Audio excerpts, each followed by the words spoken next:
Hi everyone, this is Ryan Mears again, your instructor for this class. So today I just wanted to go over a few things about grammar just to get us started in this class so we don't have to spend a whole lot of time on it. That doesn't mean I'll never bring it up again.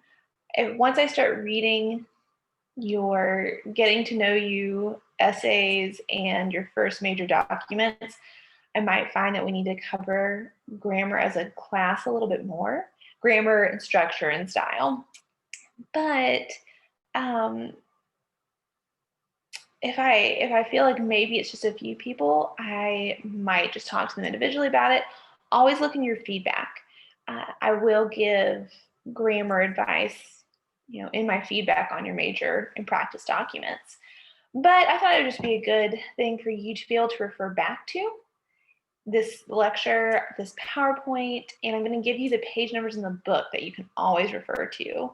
And when I say book, I mean your Practical Strategies for Technical Communication.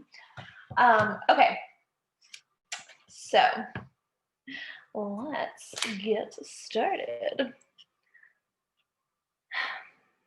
Sorry, I gotta pull my PowerPoint up. I hope everyone is having a great first week of school. I know this is always a little stressful for everyone. Okay. Gonna share my screen with you.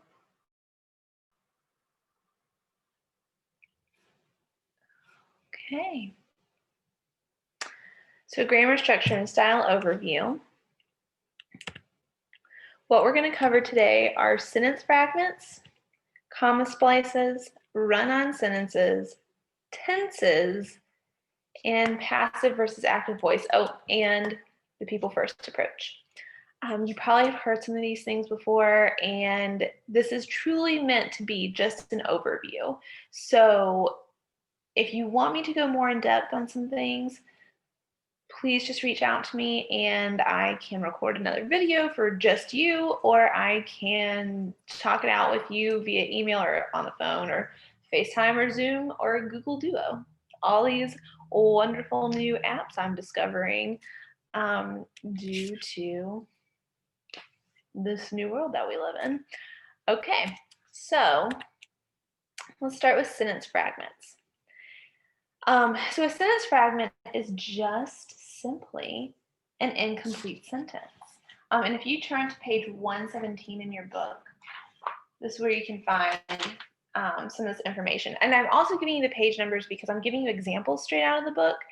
So if you have questions about sentence fragments or comma splices, I don't want you to have to solely go through this whole video and just to find the part where I talked about that. Or even like just go through my slideshow because there's not as much commentary on the slides. It's mostly just me talking.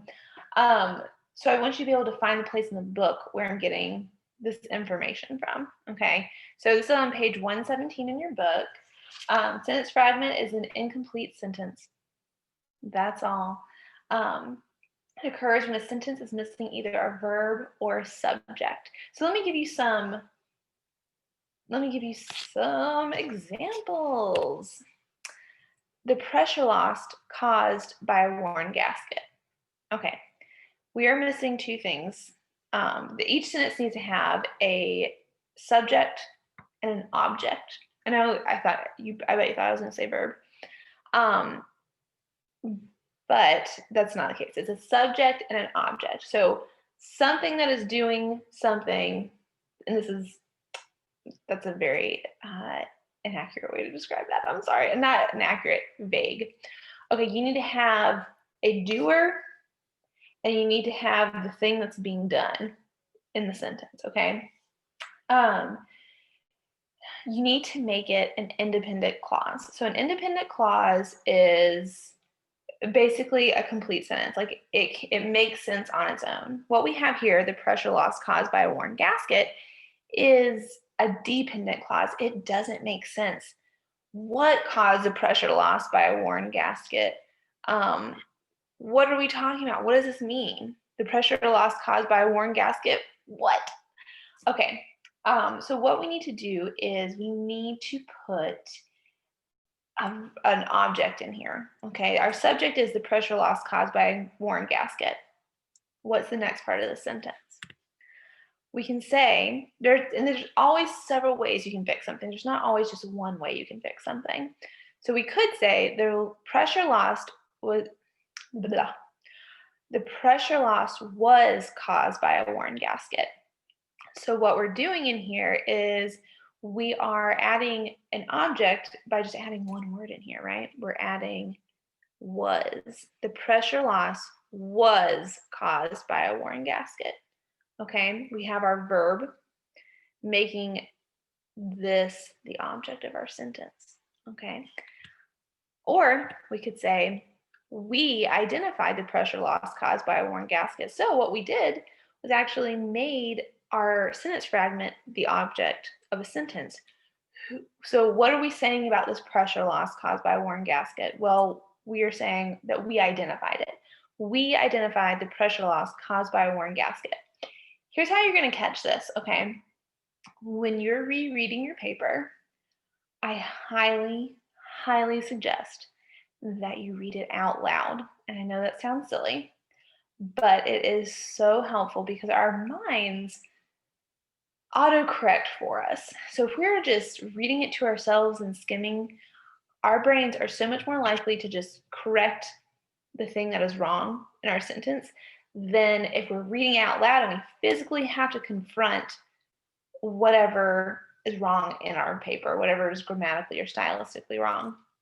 So if I was just reading the pressure loss was caused by a worn gasket, in my head it might make sense because I'm reading all this other stuff. But if I'm reading out loud, the pressure loss caused by a worn gasket, that sentence doesn't mean anything, right? There's no one, there's not a subject or a verb. It's just words, basically. It's just a description of something that has happened, but it doesn't give us any information. And when we add just a simple verb, was, the pressure loss was caused by a worn gasket. Oh, okay, that's a sentence. It makes sense.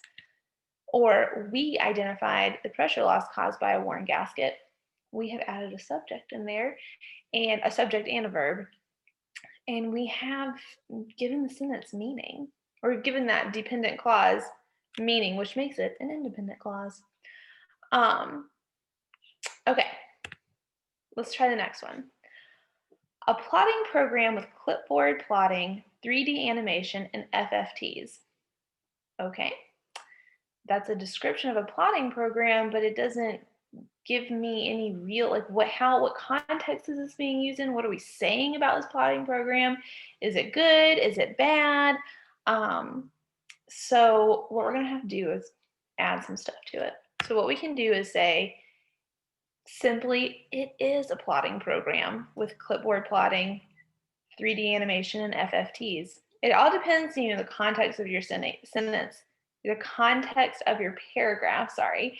And if you're just talking about like this, like the sentence before this could say, oh gosh, I don't know, the hydrangea group plotting program is a plotting program with clipboard plotting, 3D animation, FFTs. What we have done is give this sentence meaning, okay? Or we could say a plotting program with clipboard plotting. This is a horrible sentence to have to keep reading out loud over and over again. A plotting program with clipboard plotting, 3D animation, and FFTs will be released today, okay? We have added will be released today. We've put an object in this sentence. It's given it meaning. It's given it some agency, okay? It's not just sitting there hanging out, not meaning anything, okay? We have given the sentence a purpose, okay?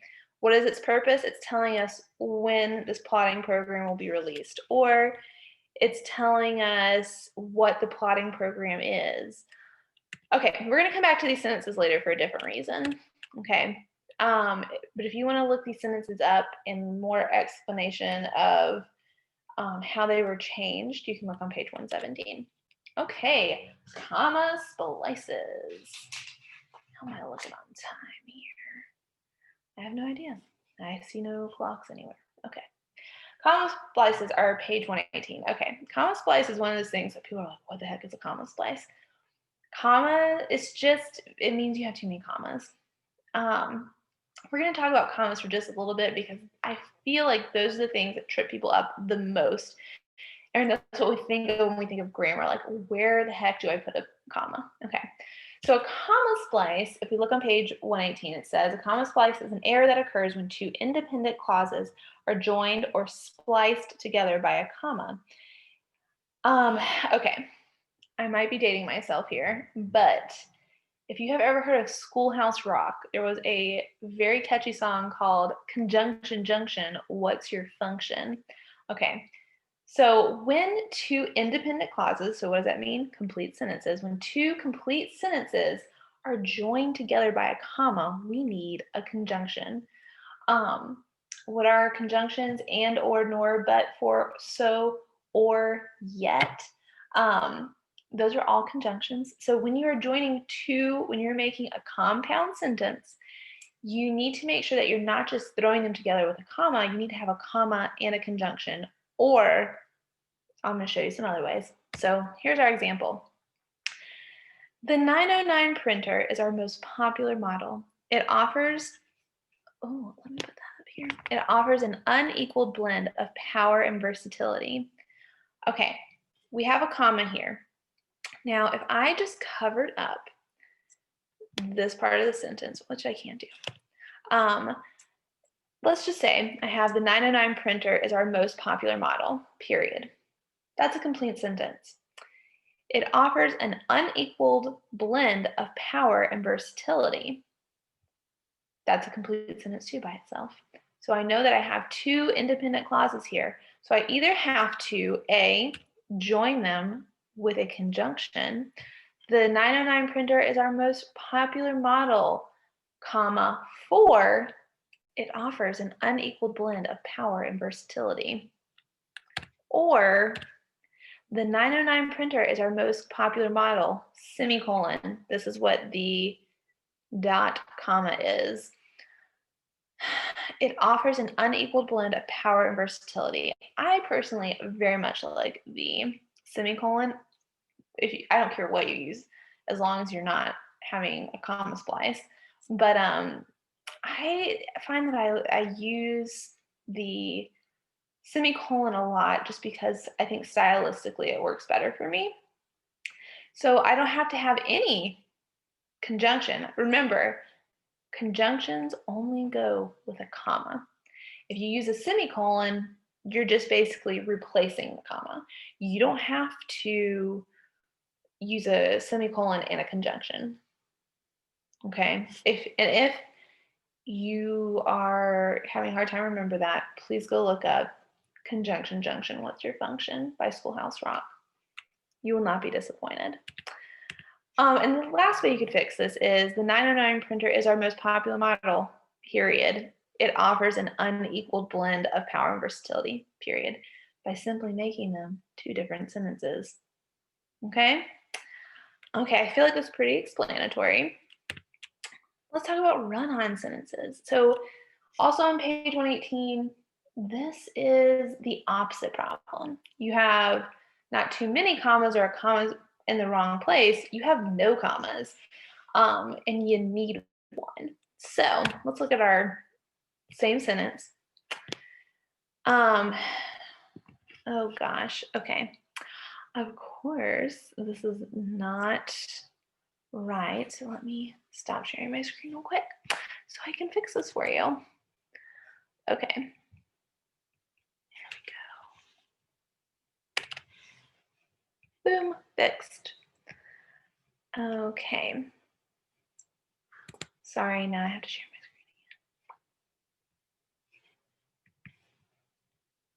screen again. Okay. So our example is the same sentence. The 909 printer is our most popular model. It offers an unequal blend of power and versatility. That's a run-on sentence. And we already know that because we know that we used in our last example. And remember, there was a comma in between model and it.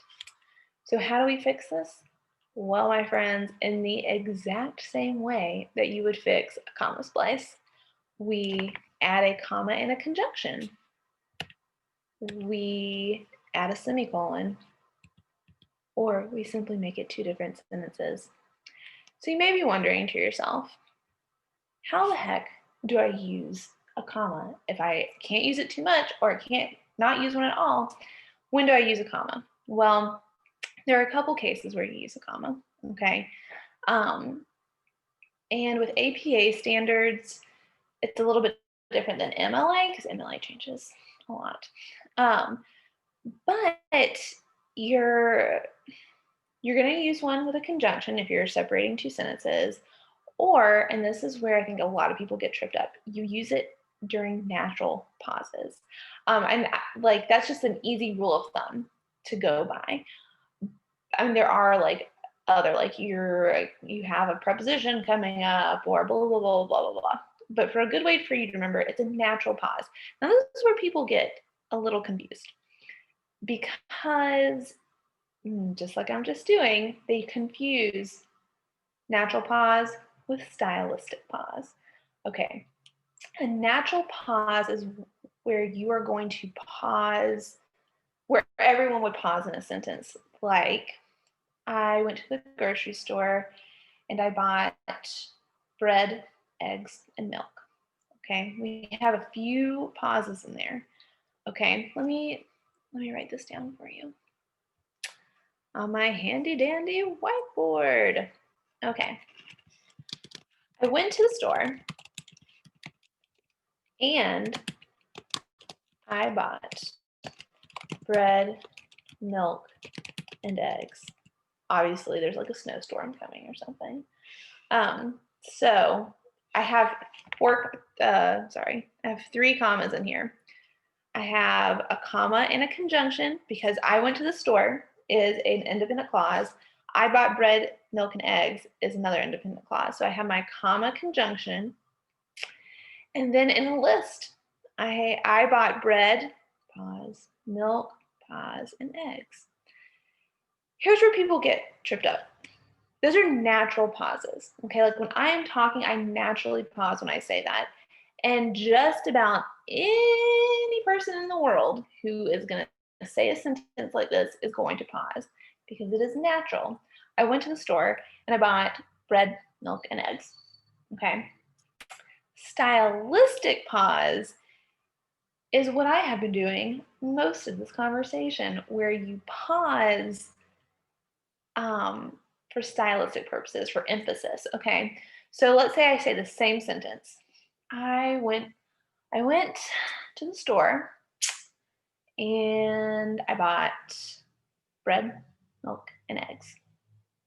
Okay, if I were to write that sentence down, putting a comma every time I pause, I would have said, I went to the store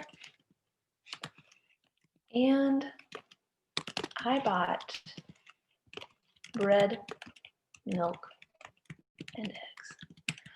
Guys, look at all the commas in this sentence. Oh my gosh, so many commas. I have 1, 2, 3, 4, 5, 6 commas. I have almost as many commas as I have words in the sentence. That is not okay. Because those are stylistic pauses, okay? You are not going to have very many sentences that are filled with commas. If you have a sentence with 6 commas in it, you need to, unless you have like a list of 7 things, you need to really reassess that sentence, okay? And just so this is not right. Oh, I can't just draw another. Yeah, I can. There we go. That's not right. Okay. If you find that you have a lot of commas, like you think just an excessive amount of commas, here are 2 things you can do. I first urge you to go to the book, or even something like like Purdue OWL and look up commas and see if you're doing it right. If you still are unsure, send me the sentence. You can text me, you can email me, and I will help you not only fix the sentence, but I'll help you understand what you need to fix and why you need to fix it. Okay, so remember, natural pauses versus stylistic pauses. We put commas in natural pauses, not stylistic pauses. Okay, so let's get back to our PowerPoint. Okay, run-on sentences. Hello. Tenses. Okay. So tenses, I find I have a lot more issues with tenses in like English 101 or 102 where we're talking about literature than I do with technical communication, because I feel like technical communication is pretty straightforward. And just so I can remind you, present tense is used to describe scientific principles, recurring events, and or when discussing a text. So even if we were discussing something that's being said like in our book, I'm always going to use present tense. Because or this goes for a scientific principle, or if you're talking about something in a pamphlet or maybe even a memo, okay? You're going to say it says, right? That's present tense. You're not going to say the book said, because the book is still saying it. This book is forever going to say it. The book is immortal. The words in the book are immortal. Sounds so lofty for practical strategies for technical communication, but really that is true. Like 1,000 years from now, when someone, digs up, my gravesite and I have this clutched in my hands, they're going to read the book in present tense, are they not? They're not going to, read it in past tense. Okay. Past tense. So you're going to talk in present tense when you're talking about principles, recurring events, or when you're discussing a text. You're going to use past tense to describe actual events that occurred in the past. I'm so sorry. I'll fix that. Actual events that occurred in the past. Okay. So if you're talking to your employer about, an incident that happened during the day, like a customer had come in and wanted to use a coupon that was expired. Okay. You're going to talk about that in past tense.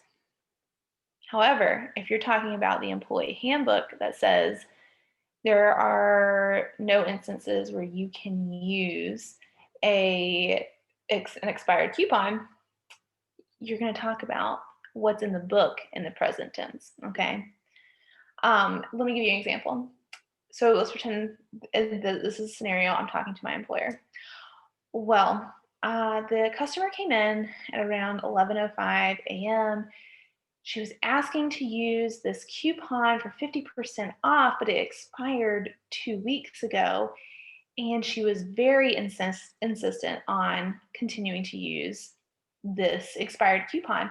But I remember from page 483 of our employee handbook that we are not allowed to use any expired coupons in any circumstances, no matter what. Okay.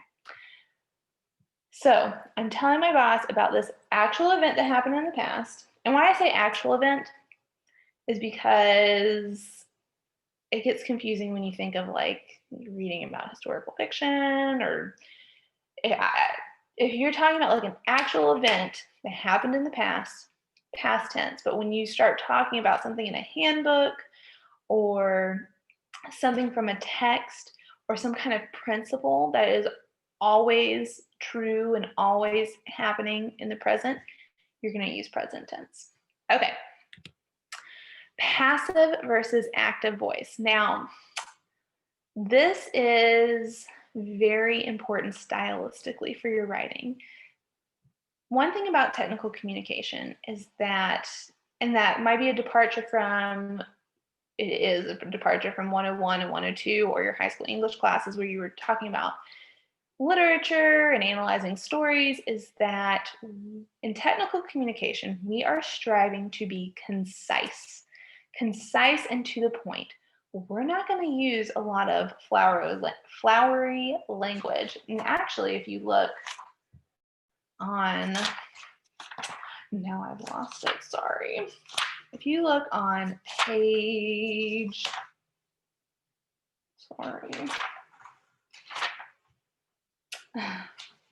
on pages 141 and 142 in your book, you are going to find two tables. I'll actually post these tables that talk about taking out wordy phrases. So a lot of times we have like word counts or page counts. That page counts do still apply to this class, but you're not going to be filling them up with a lot of wordy phrases, or as our second table is called, fancy words and their plain equivalents. You're not going to be using fancy words or like just a bunch of words to fill up space, okay? In technical communications, you are looking to be concise. Why? Because you want people to understand. You don't want people to, if you're writing a technical report or a memo, you need to get to the point. You don't need to like entertain your audience, okay? You need your employees, your employer, whoever is reading this memo, this report, to understand exactly what you're saying and not let any other unnecessary words get in the way. Part of doing that is using active voice over passive voice. Okay, we're going to go back to those sentences that we used in our very first example. The pressure loss was caused by a worn gasket. Okay, grammatically, this is a correct sentence. Stylistically, it could be a lot better, okay? What a passive voice does, oh, now I've lost my place. What passive voice does is puts emphasis on the action that has happened. What we want to do is put the emphasis on the doer, not what has been done, okay? So what we're doing, the pressure loss was caused by a worn gasket. We have more words in here that we need to, and the emphasis is that it was caused by a worn gasket. But what we want to do, the emphasis here is that there was pressure loss. What we want to do is put emphasis on what caused the pressure loss. So this is how we change a passive sentence to an active sentence. We say a worn gasket caused the pressure loss. We have, okay, the pressure loss was caused by I have a hair tie on my hand. The pressure loss was caused by a worn gasket. Okay, that's 9 words, right? The pressure loss was caused by a worn gasket. 9 words. We have changed that into a worn gasket caused the pressure loss. We cut out 2 words, okay? I know it doesn't seem like a lot, but that is a very straight to the point sentence, and it's a much more interesting sentence, okay? It has more agency. And to put it so simply, it's more active. Because when we think of passive, we think of, at least I think of passive aggressive when someone's like just hinting at stuff and not really getting to the point, but it's kind of wanting you to get to the point without them having to make the point.